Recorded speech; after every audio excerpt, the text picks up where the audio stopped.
Então estamos começando aqui mais um programa da TV Atletique e agora nós estamos na Galeria dos Ex-Presidentes. Eu estou aqui ao lado do meu amigo, grande médico, pediatra, atleticano, roxo, que é o Laíde, Luiz Neves. Gente finíssima. E eu estava conversando antes com o João Ramalho, o Laíde. O João Ramalho disse que aprendeu a andar no Atletique, não aprendeu a nadar, não, ele começou a andar dentro do Atletique. A sua história também começou assim, ou você já veio para cá sabendo andar? Olha, João, na verdade, todos nós aqui da nossa geração, nós temos o Atletique como um prolongamento das nossas casas, né? Porque naquela ocasião, naquela época, São João del Rei dispunha de muito pouca área de lazer.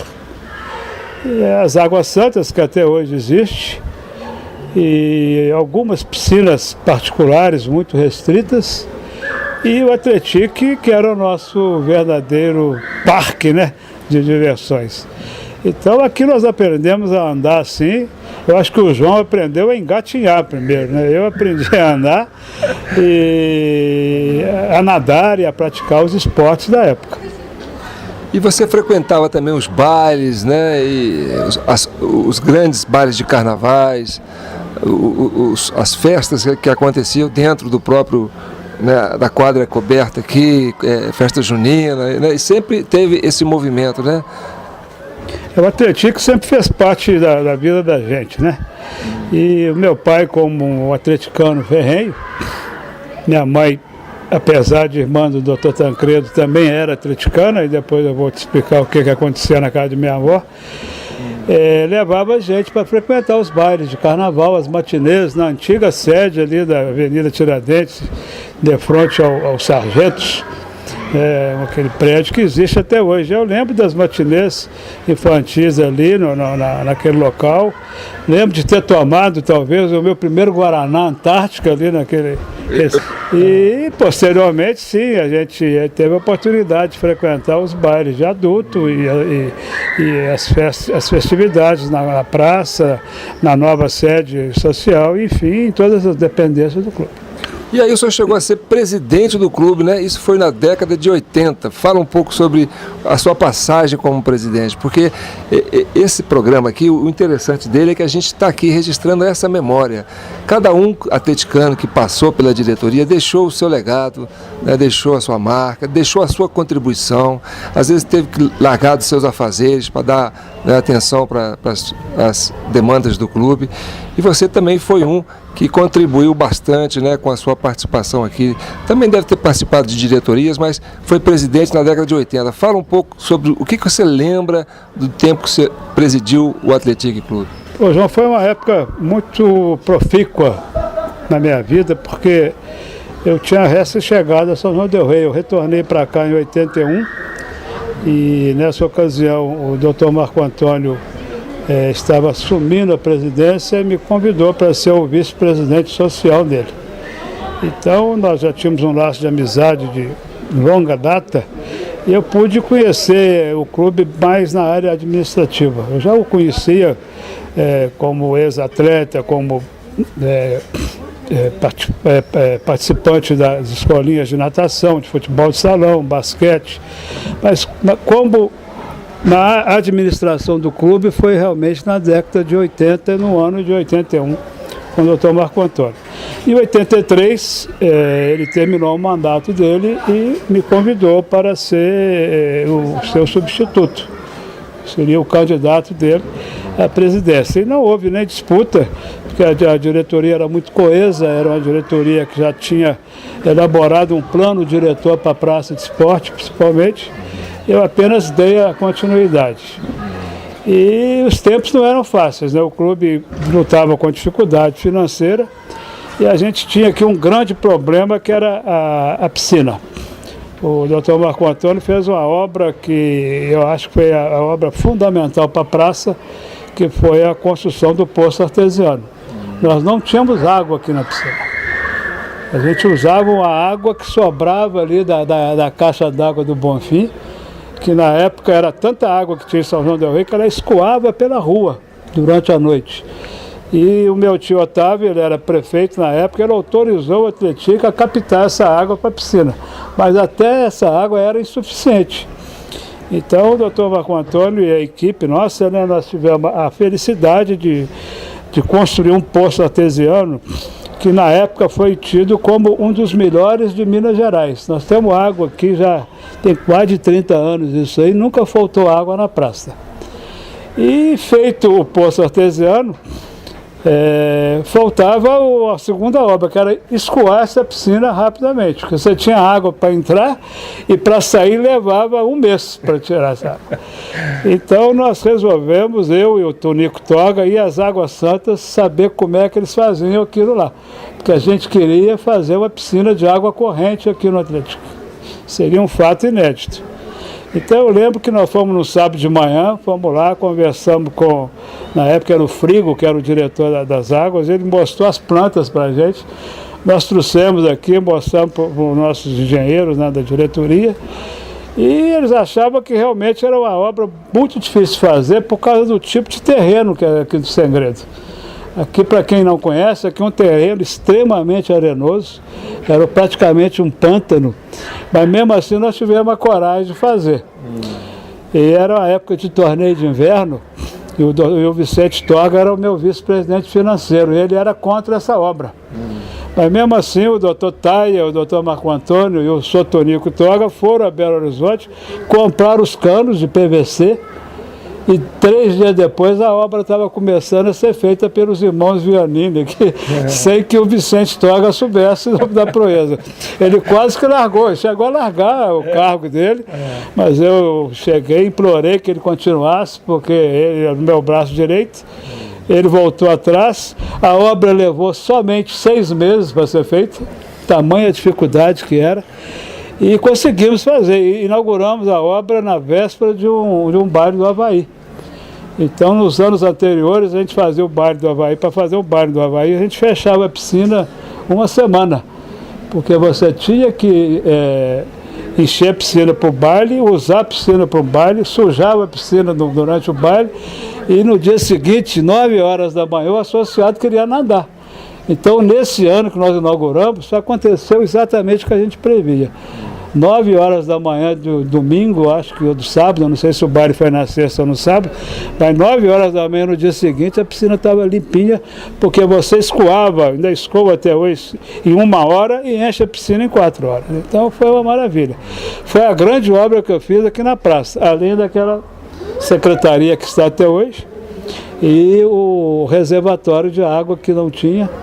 E foi a necessidade fundamental da época, você bombear a água lá para o reservatório para manter toda essa piscina funcionando, a sauna. Não, e o poço, e na época, João, o poço era tão fantástico que a gente distribuía água para os vizinhos todos aqui. Não sei se nessa crise que teve aqui aconteceu isso de novo. Então foi isso aí. E tirando aqui na praça, eu acho que a grande proeza minha, vamos dizer assim, foi ter sido tetracampeão de futebol, né? Essa é uma Porque na época nós tínhamos aí um futebol espetacular em São João del Rei, o Minas com um timaço, o Atlético com um timaço, o Social, o América, São Caetano, Bonfim. Então era um campeonato muito acirrado. Eu tinha pego o time do Atlético bicampeão, o Marco Antônio me passou o Atlético bicampeão. Então eu fiz um compromisso juntamente com o Taia, que era o meu vice-presidente de futebol, e depois o doutor Marco Campeiro, que era diretor. Pensei, nós temos que ser tetracampeões, então vamos ganhar 2 anos seguidos. E fomos campeões.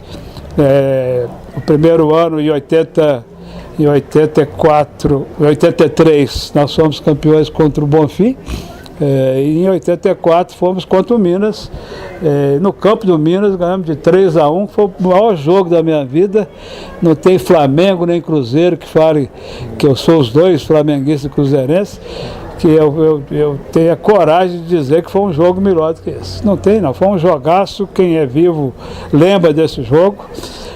O campo do Minas lotado, foi no dia 16 de dezembro de 84, lembro até hoje. Com 2 gols do Trovão e 1 gol do Paulo César. que era o ponta direita. Então foi uma coisa que me marcou muito, e eu passei o Atlético para o Dr. Carlos Abreu, depois tetracampeão, e ele conseguiu ter a proeza de ser hexacampeão, título inédito que até ganhou mais 2. Então foi a hegemonia do Atlético Clube. Que bacana. Gente, agora vamos aproveitar que nós estamos aqui com o Laíde e aproveitar e entrar nessa questão histórica, né, da família, porque nós temos aqui em São João do Rei um grande sanjoanense, que é o ex-presidente Tancredo Neves, que é mineiro roxo, aquele que veste a camisa mesmo e faz questão de dar entrevista falando, não, eu sou mineiro, sou Minas, né? E o Laíde é sobrinho do Tancredo, sobrinho, né, Laíde? Sobrinho. A sua irmã Não, minha irmã não. E a sua mãe veio torcer para o Atlético, que era o arquirrival do time do Dr. Tancredo. Conta essa história aí, como é que foi essa cisão na família? Bom, a história começa com a fundação do Atlético. O meu avô, Francisco de Paula Neves, ele foi um dos fundadores. Com o Atlético ele teve 2 fundações. Teve a primeira em 1909, depois o clube praticamente foi extinto em 1913, se não me engano. Aí teve uma segunda fundação do Atlético, já com o nome de Atlético Clube, né? E o meu avô, Francisco de Paula Neves, ele foi um dos fundadores. Foram 13 atleticanos, ele era um deles. Nessa época, claro, o Dr. Tancredo era muito pequeno, acho que nem nascido, porque o Tancredo nasceu em 1910. Em 16 houve uma outra briga da diretoria do Atlético e teve uma outra cisão que foi fundar o Minas. Então meu avô foi fundar o Minas, então ele foi fundador do Atlético e do Minas. Assim como outros atleticanos que participavam da época tiveram também a oportunidade de fundar o Minas Futebol Clube. Mas a família era o seguinte, naquela ocasião as famílias maiores, elas não podiam ficar totalmente ligadas a um time de futebol, então, e nem a uma paróquia, então tinha que haver divisão. E a minha família morava ali na Rua Direita, aquele casarão que pegou fogo há uns anos atrás, ali na esquina da Rua Direita, com Arthur Bernardes, e eram 14 filhos, né? Era uma família grande, e tinham atleticanos e mineiros. Você citou o Tancredo como um grande mineiro, eu vou citar para vocês 2 grandes atleticanos. O doutor Otávio, o prefeito Otávio Neves, que foi irmão do Tancredo. Irmão do Tancredo, que sempre foi atleticano, foi da diretoria do Atlético, ajudou, inclusive, a equacionar a dívida do clube na época da compra do estádio Joaquim Portugal. E o Paulo Neves, que era o mais velho, ele era o centroavante do Atlético, e o apelido dele era Cabecinha de Ouro. Olha. Diz que bola no alto era com ele mesmo. Então tem até foto dele na galeria do clube, lá com aquele chapeuzinho que usava antigamente.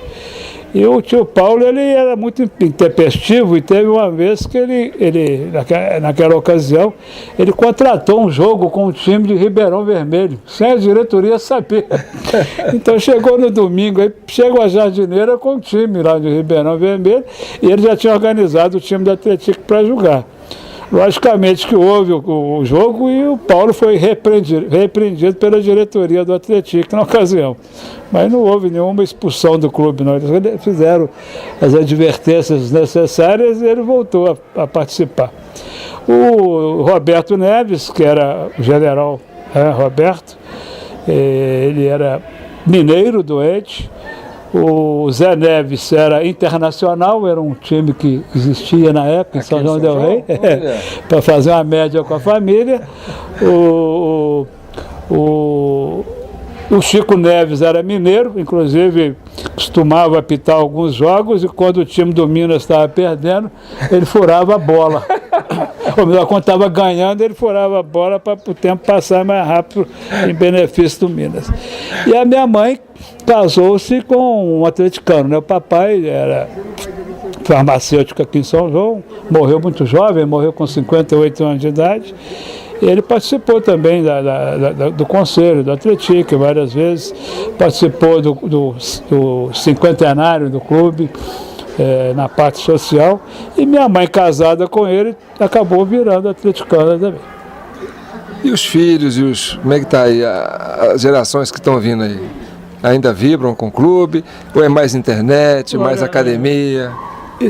Ô João, é o seguinte, eu acho que o Atlético, não só o Atlético, como o esporte em geral no Brasil, ele mudou muito, né? De 20 anos para cá, pelo menos eu tenho acompanhado, não assim muito perto, mas a gente vê que não só em São João, mas no Brasil em geral, né? No Rio, os times estão cada vez mais fracos, o Campeonato Brasileiro também cada vez mais deixa a desejar. E aqui também, aqui houve uma época áurea, que eu acho que ela acabou com o hexacampeonato do Atlético. Isso eu lembro, nós jogando a nossa peladinha aqui de futebol de salão, eu conversei aqui na porta com o Olavo Chitarra. Falei, Olavo, para o Atlético foi excelente esse hexacampeonato. Mas para o futebol de São João del Rei foi uma lástima, porque chegou que a gente realmente não tinha adversário. Entendeu? E eu vejo assim, eu acho que televisão demais, jogos demais na televisão. Hoje eu tenho clientes meus, João, que vão consultar com camisa do Barcelona, com camisa do Atlético de Madrid, com camisa do Paris Saint-Germain, e eles viraram torcedores europeus. Não sei se acontece com seus meninos aí ou com de alguém. Eu fico impressionado com isso. Eu sei Maria de brincar, que time que você é, Flamengo ou Vasco? Que eu já acho que eu tinha que perguntar se era Atlético ou Minas, mas na minha época eu só tinha futebol no Rio e pouco em Belo Horizonte. Então a gente tinha uma influência do Rio. Então eu brinco com meus clientes até hoje. Você é Vasco ou Flamengo? Que time que você é? Eu sou Barcelona, eu sou Atlético de Madrid, então já perdeu o foco totalmente. Eu acho que a geração mudou, hoje o futebol não é um esporte que se pratique como se praticava aqui em São João del Rei. O futebol de salão, que o João aí testemunha, na época áurea do torneio de inverno, a gente chegava a colocar 4, 5 mil pessoas aqui na praça. Vinha gente de Minas Gerais inteiro para cá, o Edson lembra, né, no início que você trabalhou com a gente, vinham jogadores que jogaram em seleção brasileira de futebol de salão participar com a gente aqui. Isso aí tudo foi se perdendo no tempo, né, porque outras prioridades foram surgindo. Então eu acho que alguma coisa tem que acontecer para que se retome, né, que retome essa época áurea do Atlético e dos outros clubes aqui de São João del Rei também. Então agora, para terminar, né, a participação do Luiz aqui na nossa entrevista, que vai ficar nos anais da história, nos arquivos do Atlético Clube, para todas as futuras gerações, ele vai dizer para a gente o que é ser atleticano, o que é o espírito atleticano para você, Laide. Olha, eu acho que ser atleticano é ser, sobretudo, são joanense, vibrar com a nossa cidade, é saber que aqui existe um clube que tem uma tradição de 106 anos, 107 anos vai fazer agora. É um clube que tem uma história em São João del Rei que poucos clubes têm em Minas Gerais. E eu sou suspeito a falar, porque na época que eu fui presidente, eu escrevi muita coisa sobre o Atlético. Eu usava um pseudônimo que chamava Zé da Arquibancada, e tem até hoje algumas crônicas. E eu acho que ser atleticano é jamais deixar que essa chama alvinegra se apague. Eu acho que isso aí tem que estar sempre dentro do coração da gente. Os homens passam, né? Nós já vimos passar muitos atleticanos importantes, famosos, mas o clube continua e o clube está cada vez melhor. Eu acho que ser atleticano é o que eu dizia na época e lembrei agora. Ser atleticano é beber e respirar Atlético 24 horas por dia. É isso aí. Então a família atleticana agradece a participação do Laide. Você está no canal da TV Atlético. Esse vídeo é para você curtir, comentar, compartilhar. Fale para os seus amigos, olha que entrevista bacana aqui com o Laide, que história bacana da família dos Neves aqui. E é isso aí, TV Atlético com imagens de João Ramalho, eu aqui João Paulo, participação do Edson. Até a próxima.